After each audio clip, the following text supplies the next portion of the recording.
Hi friends, welcome to my channel. ఎంతో బాగుంటుందండి, బ్యూటిఫుల్గా ఉంటుంది విలేజ్.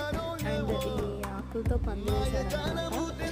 ఈరోజు మీకు మా చీకు, కాటన్, సీతాఫల్ అన్ని జామ చెట్లు అన్నీ చూపిస్తాను. ఈ వీడియో లాస్ట్ వరకు చూడండి. ముందుగా నా ఛానల్ చూస్తే do like, share, subscribe my YouTube channel. Okay friends, చూద్దాం.